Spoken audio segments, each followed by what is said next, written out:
Hi everyone, this is Bulger and welcome to the second video in calculating building peak loads. So in this video we're going to talk about finding design day conditions, design hourly conditions, and weather locations. Sort of how to place your building in the world and near its local weather station and kind of go from there. So what we're going to do is we're going to talk a little bit about design conditions. Then I'm going to show you how to find the closest weather station that might be available that has design conditions, and from there we're going to look at how to do that in Trace and where to set those things in Trace. So let's see, design conditions. So design conditions refer to the condition outside in a location when it is the hottest in the year or the coldest in the year.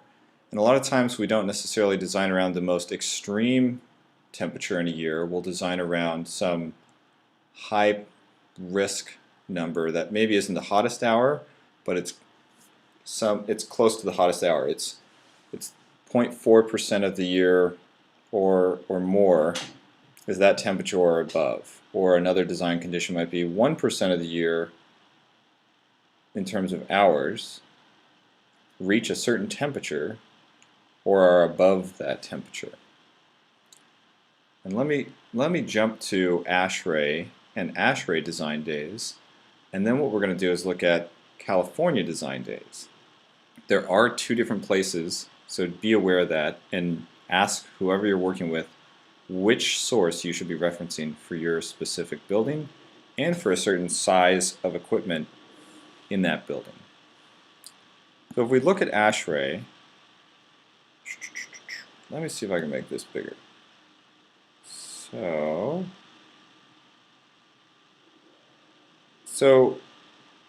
this is for a city in Norway, yet it'll still work. So ASHRAE has these one-page design condition information sheets which are available for all different locations. I'll show you how to find these in a second.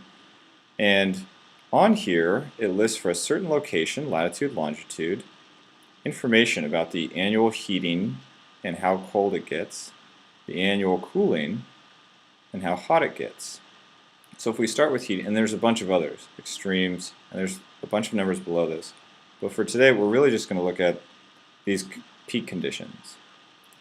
So again, I was briefly alluding to this idea of 1% of the year, 0.4% of the year. What does that all mean? So here if we look at annual cooling and we look at 0.4% of the year, the dry bulb temperature for this city is 65.9. So what this means is for 0.4% of the year's hours, it is 65.9 degrees or hotter.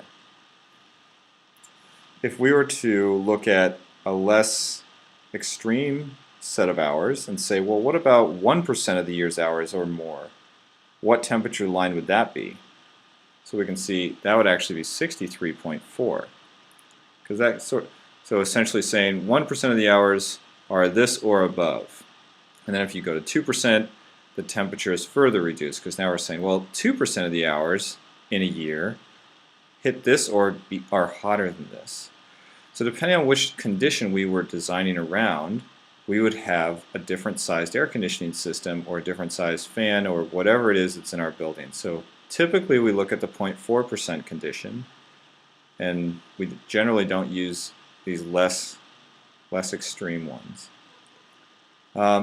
Just for reference, if you notice down here it says annual extremes or extreme annual design conditions. We can actually go down here and say, well, what's the extreme dry bulb temperature that occurs in a year? So the max temperature is actually 70.1. So even though 0.4% of the year's hours are 65.9 and above, the hottest hour on record over the last some period of time is 70.1. Actually, I think this is likely over 1 year last year. Because then you can kind of see over on the right here, we can go even further and say, well, what was the extreme over a 5-year scenario or a 10-year scenario? And so you can start to see, well, in the extreme, 1 hour in the last 50 years, it hit 78.3 degrees. Very unlikely that this happens often. So we really wouldn't design around this.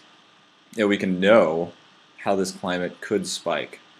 This is good to know when you're designing critical spaces or spaces like museums. Again, not a common thing, but good to know that this information exists. On heating, we often look at the opposite. So we look at the 99.6% condition, meaning how many hours of the year are this temperature or colder. So here, it gets down to 15.6 degrees, so pretty dang cold. So anyways, that's the idea. And there's a lot of other ones that we could look at. We're mostly focused on dry bulb when we're talking about systems in California and heating dry bulb as well. If you were in a humid climate, you might look at the peak conditions around the peak enthalpy or the peak dehumidification. And if you notice all these acronyms, what this means, sorry I didn't say this before, but DB stands for dry bulb, and MCWP, that stands for the mean coincident wet bulb. So at this condition, what was the corresponding moisture that was in the air? What was the corresponding wet bulb scenario? So here we can see that. So now we have a point on the psychometric chart between these two scenarios. And so all underneath cooling dry bulb, it's all a discussion of dry bulb. We're looking at peak dry bulbs. If we were to go to evaporation, now we're talking about peak wet bulbs, and then the mean coincident dry bulb that relates to that wet bulb. So you can kind of see here, the 0.4% wet bulb is actually a little higher than over here, the 0.4% dry bulb's wet bulb. I think I said that right. Anyways, these are special scenarios. We're mostly sticking with these for today. So that is the fundamental handbook. And where you find those on the server, this is also good to know. So it all comes with ASHRAE Handbooks, if you remember. So those actually right now live in our ASHRAE reference directory under ASHRAE Handbooks. The current release is 2013 Fundamentals. You go in here and you keep driving. Okay, let's see. We're going to look for data tables from stations, and then HOFCD. Here we go. So here's a list of tons of PDFs. Each one is a different location. If you scroll to the bottom of this list, there is a file called Station List P. P standing for inch pounds, S standing for SI. Pick your favorite units. I'm going to go with inch pounds and open that PDF. And this is a linked PDF where you can see the state and the city, and then these little blue icons link to the exact PDF of your city. So let's find Oakland. I think I might have I passed it. I guess we could even search. Nope. Nope. I don't think that is California. There we go. Okay, Oakland Airport. So if I click this, it even says latitude, longitude. I'm going to click that. It's going to open. Here we go, Oakland. So now we have the Oakland file. We can see our 0.4% condition, 82.3, heating 36.7. Makes sense. Doesn't get too hot in Oakland. Maybe in the annual extreme, it might hit, there it is, 92 degrees. But overall, that's pretty nice. You know, it's not too hot. Oftentimes, too, once you find this scenario, let's say you were using this to size your system, save this file, save a copy of this in your project directory. It becomes a lot easier when someone starts to ask questions and you need to refer back to it. So there's Oakland. So that's ASHRAE.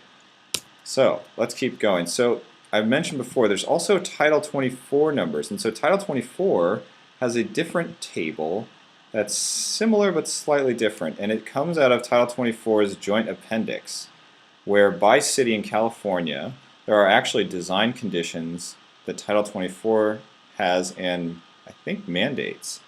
Again, this really should be a question of what does this building need, and should we be using these or your ASHRAE conditions? So definitely check with your project manager, and I'll talk a little bit about why. So here though, you can see by city, it now has 0.1%, 0.5%, 1 and 2. So they're a little different than the 0.4% that ASHRAE has, but the same idea applies, right? A dry bulb, a mean coincident wet bulb.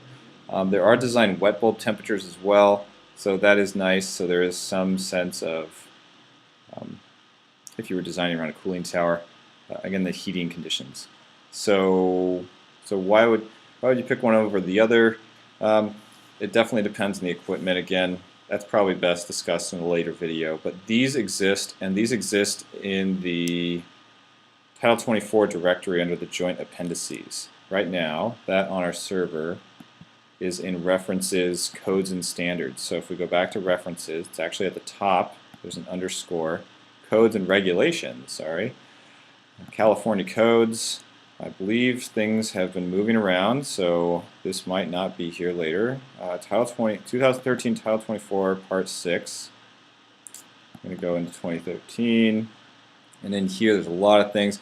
What we're looking for is, here's the standard. It's not actually, it is part of the standard, but the standard is the language of the law. The joint appendices is the file that actually has the referenced information. So if you were to open this up, it's 253 pages. I'm sure somewhere down here. There's weather data. Let's not worry about it. It's in here somewhere. So look for it in there. And again, I would recommend maybe saving a screenshot or snapping a picture of that. So with this in mind, let's say we're going to use ASHRAE, because I have it up. Where is it? Here it is. So we're going to use the 0.4% and the heating set. So actually in trace, this is what we're kind of waiting for. I might stop here and then go forward.